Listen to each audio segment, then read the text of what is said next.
En este video realizaremos la presentación de la tarea número 1 de la asignatura de tópicos de mercados eléctricos, la cual consiste en una regresión lineal para realizar un pronóstico de demanda.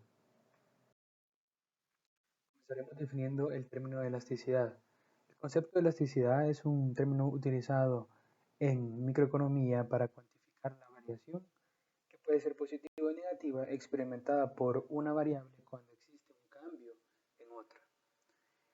Es por ello que la elasticidad se puede definir como la variación porcentual de la variable x en relación con la variación porcentual de la variable y. Matemáticamente se define con esta fórmula. Elasticidad igual al cambio porcentual de x sobre el cambio porcentual de y.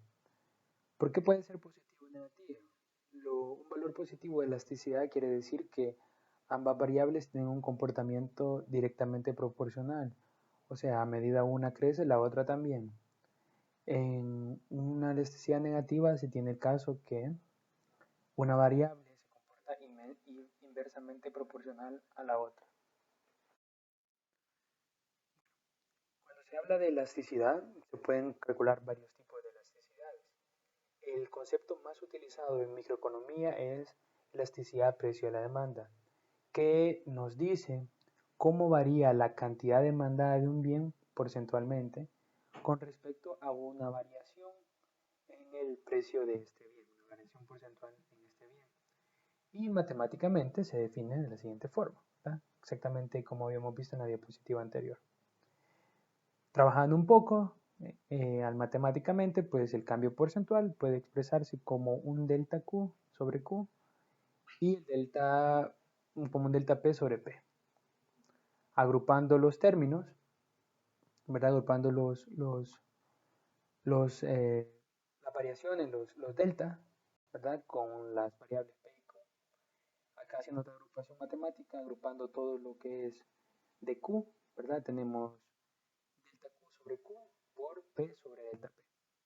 Ahora, si hacemos que estos cambios, que estas variaciones, que estos delta tiendan a ser muy pequeños, pues tenemos cambios diferenciales. Entonces queremos saber cómo se comporta diferencialmente la, la cantidad demandada de un bien con respecto a la variación de su precio.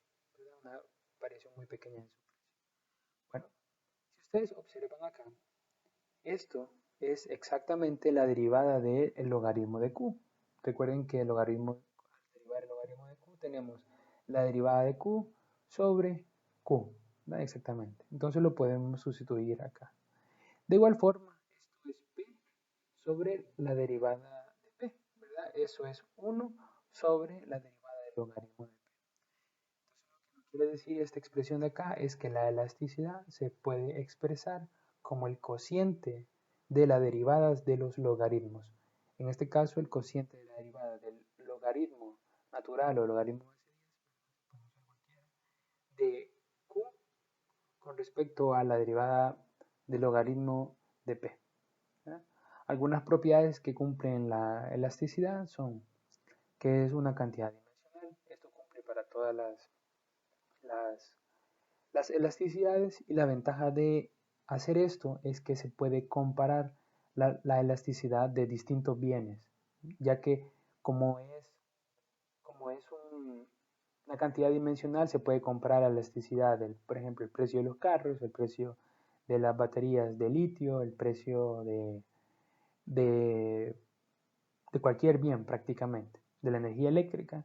Entonces por eso esa es la ventaja de que sea dimensional, que se puede comparar cualquier bien, se puede saber cómo varía su demanda con respecto al precio. También es un valor negativo, que lo cual quiere decir que por la ley de la oferta y por la ley de la demanda se sabe que a medida aumenta el precio de un bien, su demanda disminuye. Entonces eso nos está diciendo este valor negativo. Existen tres tipos de elasticidades. Como primer punto tenemos la demanda perfectamente inelástica.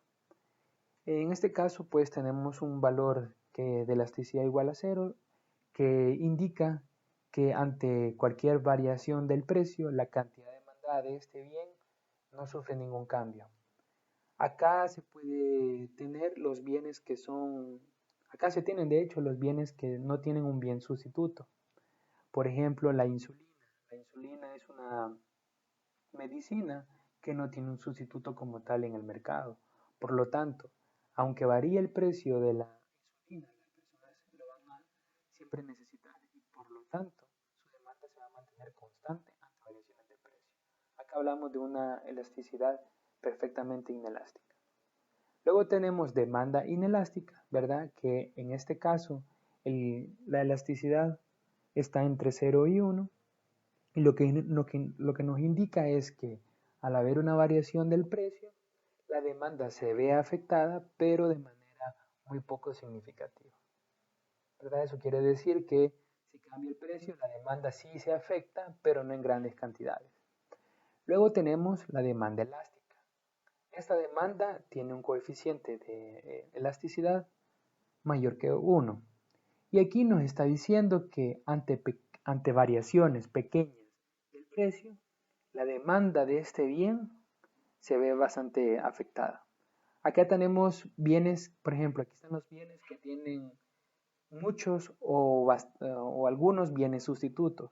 Por ejemplo, si varía el precio de los celulares de Apple, por ejemplo, la demanda puede decaer bastante. ¿Por qué? Porque hay otro bien sustituto que podría ser un Huawei, que podría ser un Samsung. Entonces, este tipo de bienes tienen demanda elástica.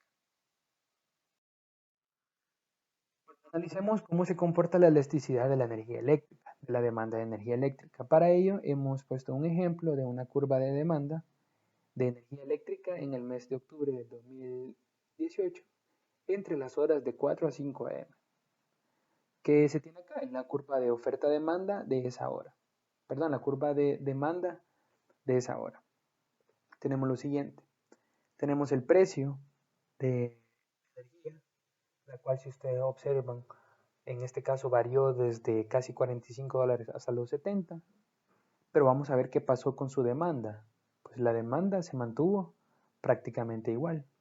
¿Ya? Entonces aquí estamos hablando de una demanda inelástica, ¿verdad? Lo cual quiere decir que ante variaciones de precio, en este caso variación desde 45 hasta $70 por megawatt hora, pues la demanda casi que se mantiene constante, osciló entre 300 y 330 más o menos megawatts hora. Entonces estamos hablando de una demanda de tipo inelástica.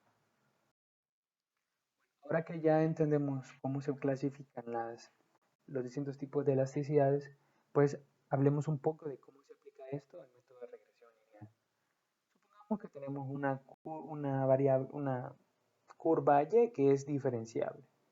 Entonces tenemos lo siguiente, ¿verdad? Aquí hemos puesto una derivada parcial porque puede hacer que y dependa de variables x1, x2, x3, etc.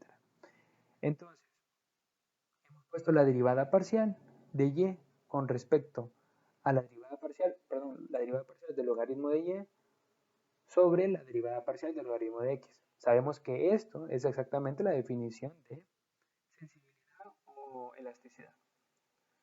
Acá se ha hecho un proceso de separación, se ha integrado y se ha obtenido una integral y se ha puesto su constante de integración. Entonces, en este caso tenemos que el logaritmo de y es igual a el coeficiente de elasticidad multiplicado por el logaritmo de x más la constante de integración k. Entonces podemos ver que esto es una regresión de tipo exponencial, ¿verdad? De tipo potencial entonces tenemos este caso acá. Entonces aquí podemos ver que esto se podría aproximar a una línea recta, ¿verdad? Como sabemos, este es el método que se utiliza para regresión lineal. Bueno, ahora que ya hemos visto que se puede utilizar la elasticidad en función de los coeficientes, como que si fuera una línea recta, como si fuera una pendiente, entonces podemos poner y, que es una variable que depende de x1, x2 y x3 en función de ellas. ¿Cómo se hace esa estimación? Pues bueno, se hace a través de una regresión lineal. La regresión lineal lo que nos da en el resultado son estos coeficientes, beta 0, beta 1, beta 2, hasta beta sub k. Más la constante de integración, que en este caso se conocería como un error, ¿verdad?, del método. Entonces, lo que se hace en este caso es interpretar estos valores de los coeficientes. Por ejemplo, beta 1 nos está diciendo la variación que tiene y con respecto a una variación de x1. Beta 2 nos dice la variación de y con respecto a una variación de x2. Y así sucesivamente. Este coeficiente es el valor constante. Es el valor constante de una línea recta, si lo quieren ver de esa forma, como el intercepto. Les muestro un ejemplo de la estimación de demanda anual de energía eléctrica.